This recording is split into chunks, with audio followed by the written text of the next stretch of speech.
Assalamualaikum warahmatullahi wabarakatuh. Alhamdulillahi rabbil alamin. Wabihi nasta'inu ala umurid dunya waddin. Wassalatu wassalamu ala ashrafil anbiya'i wal mursalin Sayyidina wa habibina wa syafi'ina wa maulana Muhammad wa ala alihi wa sahbihi ajma'in. Amma ba'du. Subhanaka la ilma lana illa ma 'allamtana innaka antal alimul hakim.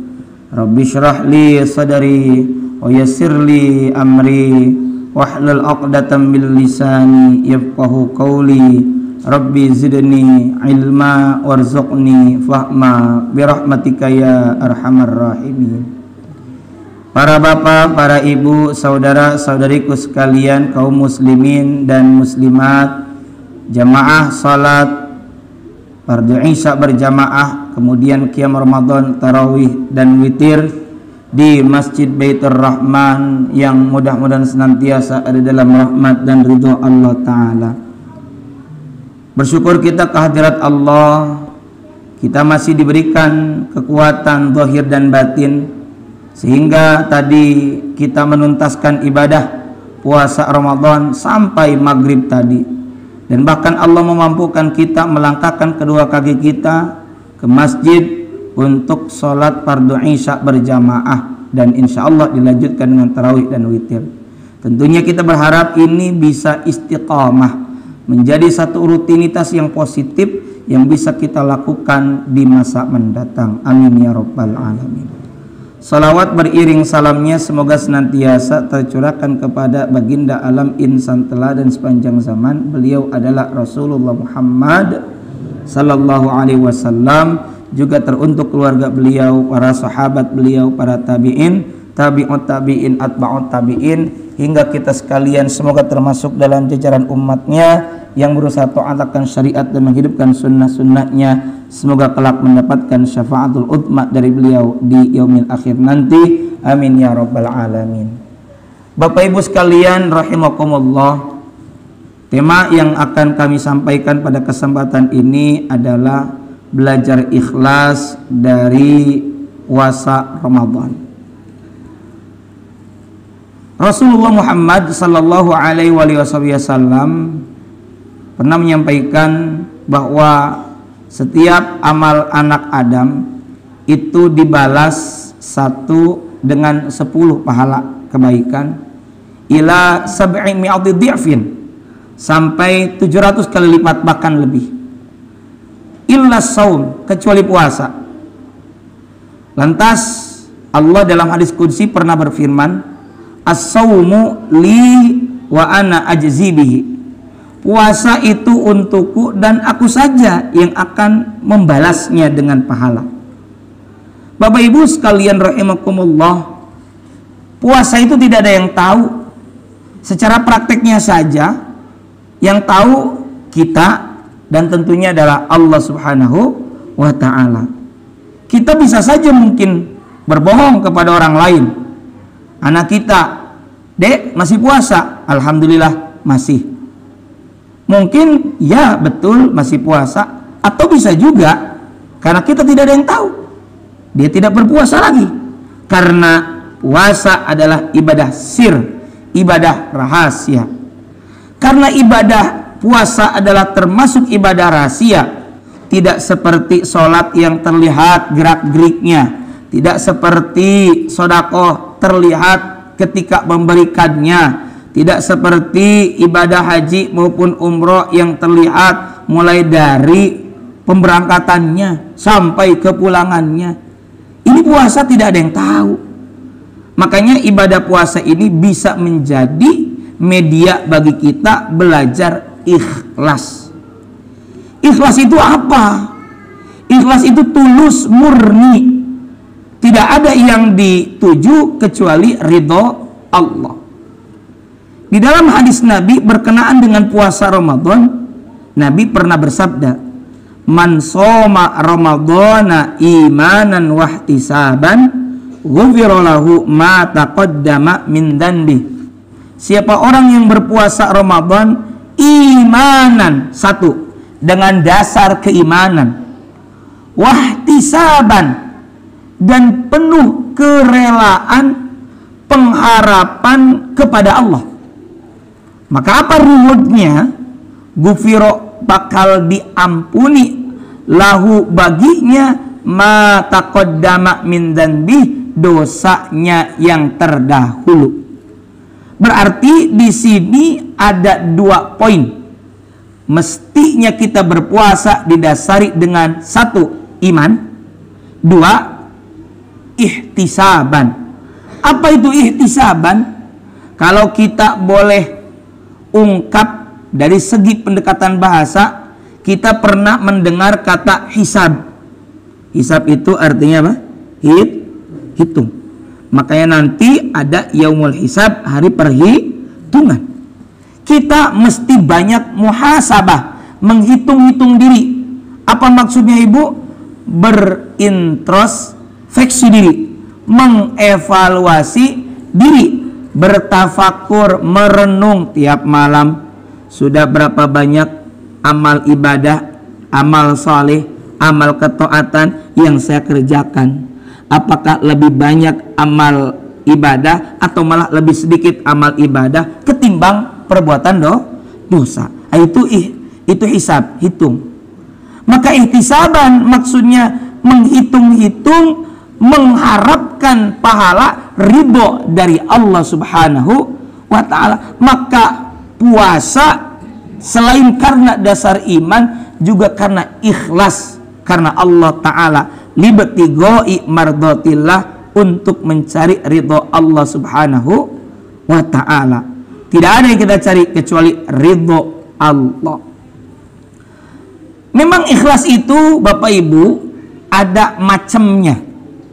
Seorang ulama, Syekh Muhammad Nawawi bin Umar bin Arabi Al-Bantani rahimahullahu ta'ala, beliau di dalam kitab Syarah Nasoihul Ibad membagi macam-macam atau tingkatan-tingkatan ikhlas. Yang pertama, ini yang paling tinggi, yaitu ikhlas yang istimewa, di mana dia beribadah hanya murni karena Allah, tidak ada motivasi-motivasi lainnya, bukan karena ingin surga, bukan takut neraka, juga bukan karena sifatnya materi duniawi, bukan, tapi mutlak semata-mata karena Allah. Karena Bapak Ibu, kalau Allah sudah ridho kepada kita, gampang Mbak, pengen apa aja Allah kasih. Buat anak muda, jangankan jodoh, jannah Allah kasih. Jangankan uang, lebih dari itu Allah kasih. Kalau Allah sudah ridho kepada kita, maka ikhlas yang pertama, yang terbaik, yang istimewa adalah dia beramal, beribadah, tidak ada motivasi kecuali hanya mengharap ridho Allah.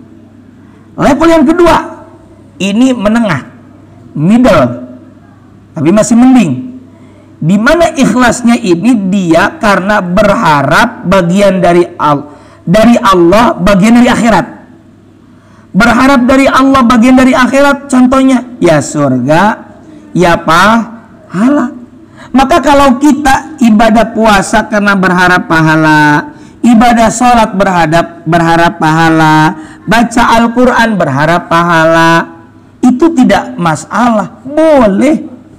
Toh yang sering disajikan oleh Allah dalam ayat-ayat Al-Quran, oleh baginda Nabi dalam hadis-hadis Nabi, seperti man qara'a harfan min kitabillah, siapa orang yang membaca satu huruf dari Al-Quran atau kitabullah, falahu bihi hasanah, maka baginya dengan satu huruf itu ada satu kebaikan. Wal hasanatu bi asyri amthaliha, dan satu kebaikan itu Allah lipat gandakan 10 kali lipat. Berarti ini adalah pahala yang sifatnya akhirat. Ada lagi yang ketiga, yang paling bawah. Nah, ini ikhlasnya orang awam. Nggak tahu apa di antara kita ada yang seperti itu atau enggak. Tapi masih disebut ikhlas. Mana? Yaitu beribadah karena mengharapkan bagian kebaikan duniawi. Ya contoh, boleh kita puasa, kita sholat, kita baca Al-Quran biar dapat kesuksesan duniawi. Atau real sekali yang sering kita lakukan.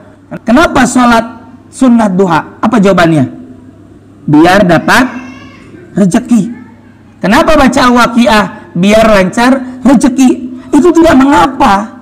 Masih juga disebut ikhlas. Cuma ikhlasnya orang awam. Nah, kita di puasa diajarkan untuk belajar ikhlas. Tidak ada yang tahu kita puasa selain Allah Ta'ala. Karena itu kita dalam niat pun selalu ada embel-embel lillahi ta'ala. Entah itu usolli dalam sholat, usolli fardhu isya'i arba'a raka'atin mustaqbil qiblah dan makmuman lillahi ta'ala. Kita berniat puasa, nawaitu shauma ghadin an ada'in fardhu syahrin ramadan hadis sanati lillahi ta'ala. Ini mestinya menjadi pengingat buat kita bahwa apa yang kita lakukan selalu karena Allah. Ingat, kita sering berujar begini, inna sholati wa nusuki wa mahyaya wa mamati lillahi rabbil alamin. Sesungguhnya sholatku, ibadahku, hidupku, matiku untuk siapa? Allah, Tuhan semesta alam. Jadi ayo, apapun yang kita lakukan harus karena mengharap ridho Allah. Seorang istri taat kepada suami, niatkan karena Allah. Seorang suami yang menafkahi anak istri dan melakukan kebaikan kepada istri juga anak-anak, niatkan karena mencari ridho Allah. Istri berdandan karena suami, niatkan yang paling mendasar karena mencari ridho Allah. Atau kalau suami ridho, Allah ridho. Anak cari ridho orang tua, dibaliknya adalah ridho Allah. Ketika orang tua ridho, Allah pun ridho. Ridho Allah fi ridhol walidain. Ridho Allah terletak pada ridho orang tua. Wa sukhtullah fi sukhtil walidain. Murkanya Allah terletak di murkanya orang tua. Maka sekali lagi, tidak ada satu tujuan, tidak ada satu motivasi yang terbaik kecuali Allah. Bahkan sebagai penutup, kita bisa kuat, tidak makan, tidak minum tadi 14 jam kurang lebihnya, atau kita di Ramadan malam-malamnya bisa sholat sunat tarawih yang tidak sebentar, itu tidak akan kuat kalau bukan karena ada niat iman karena Allah Subhanahu wa ta'ala. Semoga Allah Ta'ala membersihkan hati kita dari aneka macam kekotoran duniawi sehingga berusaha ikhlas karena Allah Subhanahu wa ta'ala. Amin ya Allah ya rabbal alamin. Ini saja yang bisa kami sampaikan. Hadanallahu wa iyyakum ajma'in. Wallahul muwaffiq ila aqwamit thariq. Wassalamualaikum warahmatullahi wabarakatuh.